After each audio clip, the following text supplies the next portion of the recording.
The world of serial killers is dark and chilling. What drives someone to repeatedly take innocent lives in such gruesome ways? Is it an uncontrollable urge, a twisted psychology, or simply evil manifested? For the families of victims, these questions linger long after their loved ones are gone.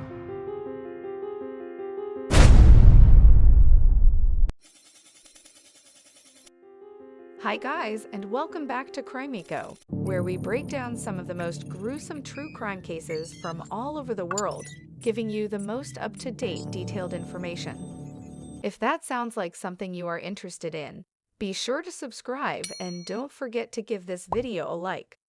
A like from you really helps the channel. Thank you. Now let's dive in. Nithari is a quiet agricultural village situated on the outskirts of the burgeoning township of Noida, part of the National Capital Region surrounding Delhi. Ranged by farms, Nithari was once a peaceful village far removed from urban crime. It was in this setting, mingling old and new India, that the grisly Nithari murder took place, mostly targeting children of poor migrant families. The case exposed dark undercurrents lurking beneath Nithari's surface calm. The crime centered specifically around the upscale house owned by an enigmatic figure located in Nithari's Sector 31 area. This home projected an aura of prosperity, but secretly harbored unthinkable violence within its walls. In 2005, a number of children started disappearing without explanation from Nithari village. When complaints were made to police by the children's parents, they were dismissed as runaways and not taken seriously. But the disappearances continued mounting over the next year. By 2006, over 20 children had vanished. Yet authorities overlooked any pattern, neglecting to link the cases. It seemed Nithari's children were being swallowed up by the shadows. But the discovery of a mutilated hand in December 2006 in a nearby drain brought these shadows into stark relief. The drain led back to the lavish Noida home of wealthy businessman Moninder Singh Pandar.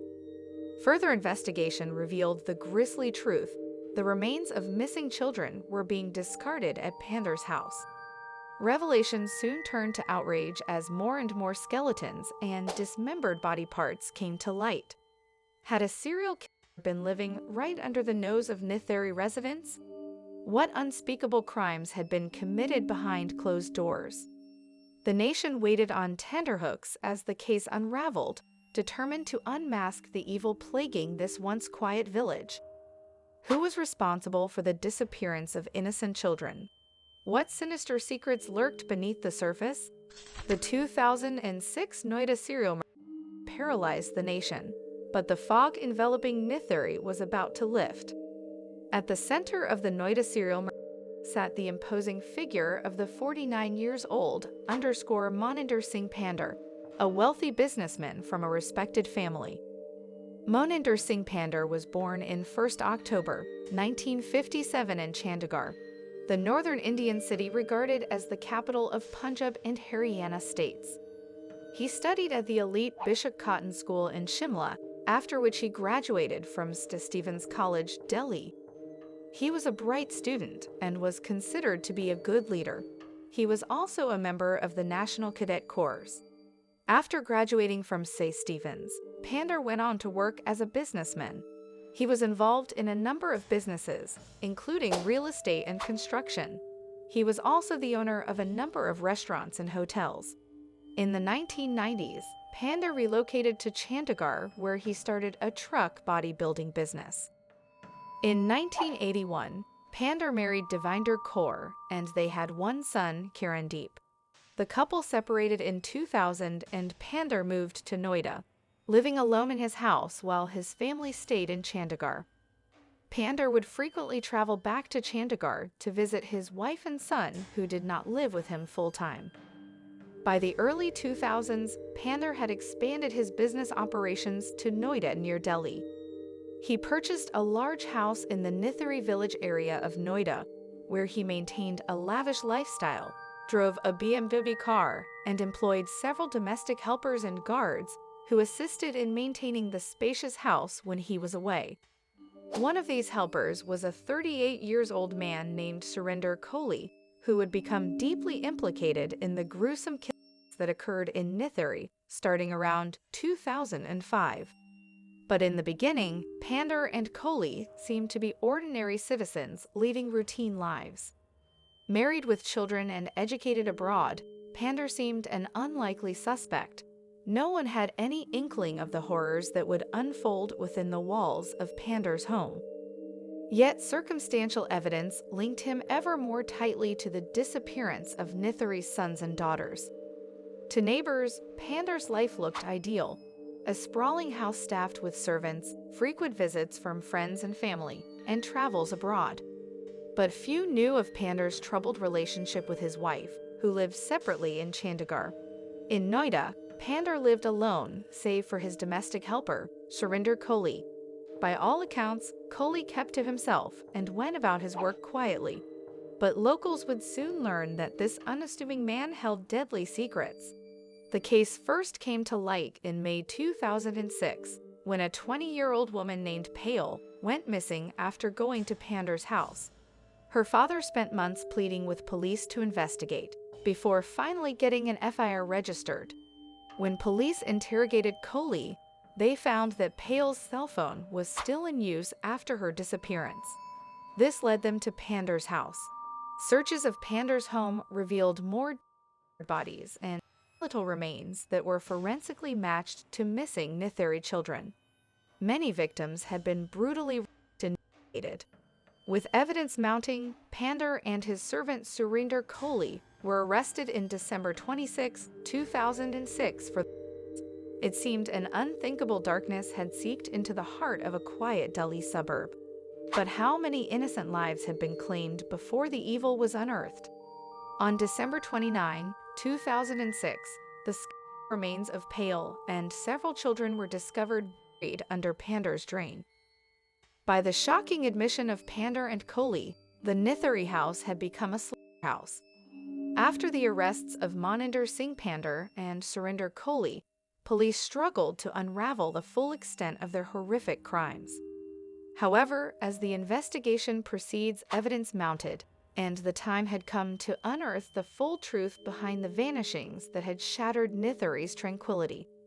September 2005 was the last time anyone saw 14-year-old Rimpa Halder. Rimpa had been chatting with friends when she vanished on her way home. After months of futile searching, Rimpa's parents learned her fate. Her head had been one of the first recovered near Pander's house. Rimpa was not the only victim whose final moments were pieced together. Young Deepika, just 15 years old, was lured by Kohli's promise of employment at Pander's house. When Deepika did not return, her father Nandlal scoured the village. He turned to police for help but met indifference. Only through the court's intervention did police open an investigation.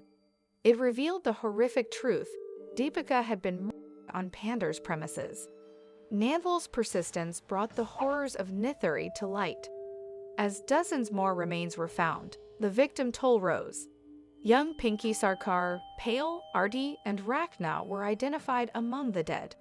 All were girls under the age of 15. Then the skeleton of a young adult male emerged, disproving the notion that only girls were targeted.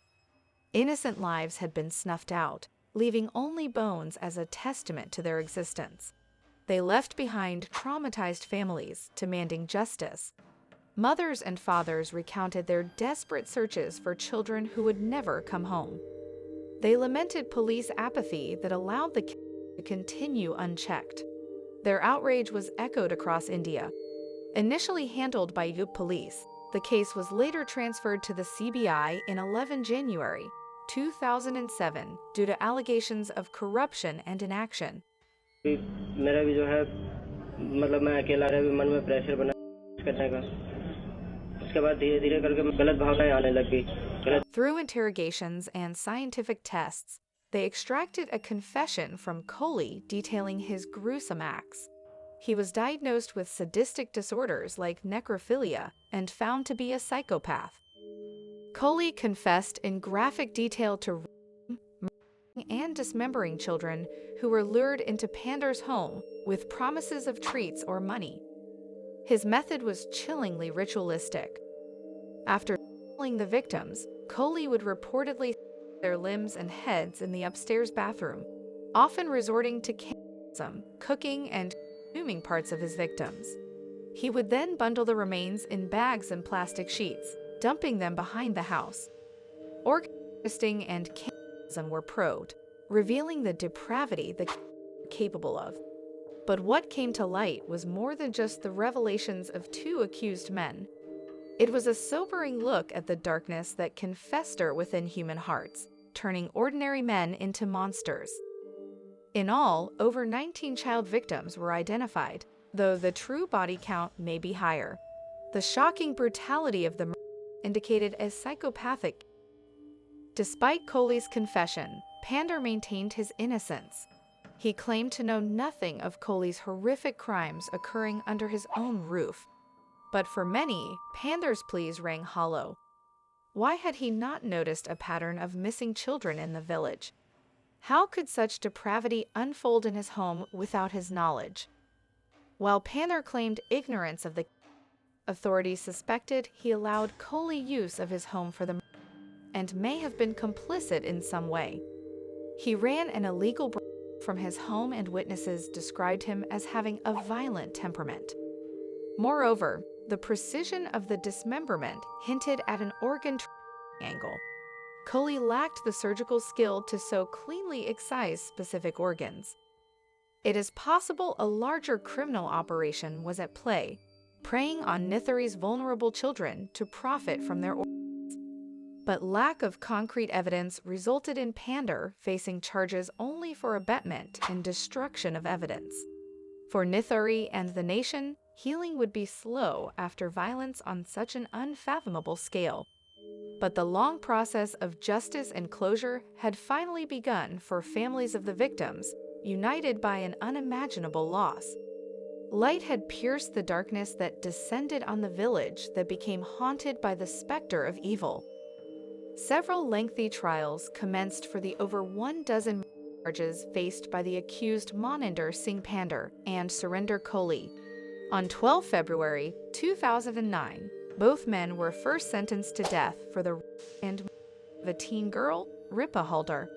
This initial conviction set the precedent for the punishments to follow. Over the next few years, Surinder Coley received additional death sentences as he was found guilty in more of the Nithari child cases. However, Pander was acquitted in several of the cases due to lack of evidence of his direct participation.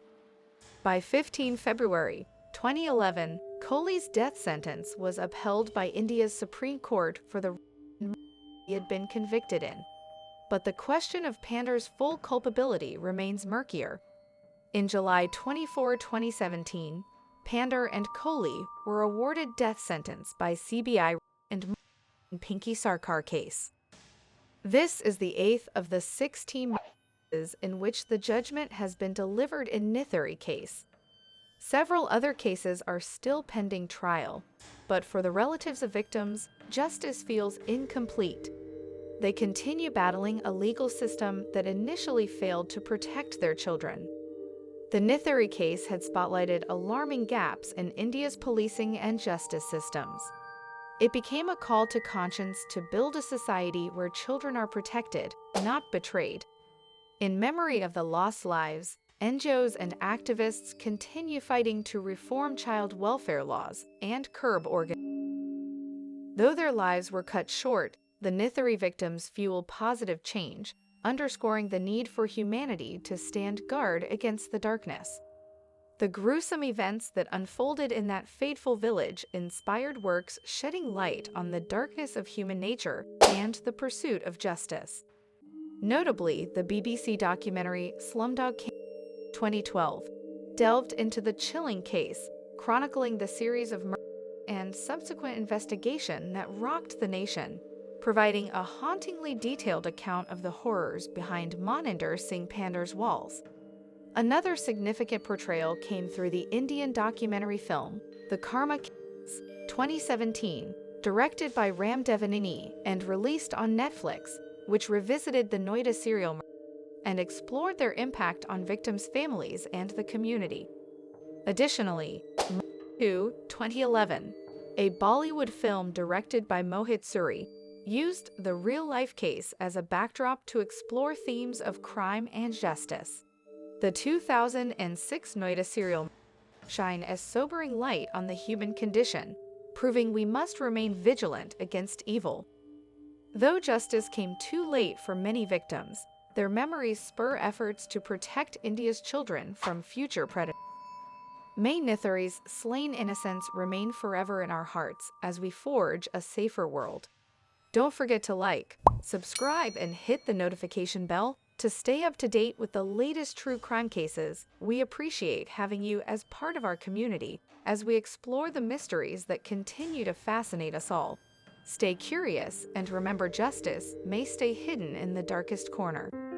Thanks for watching and see you on the next one.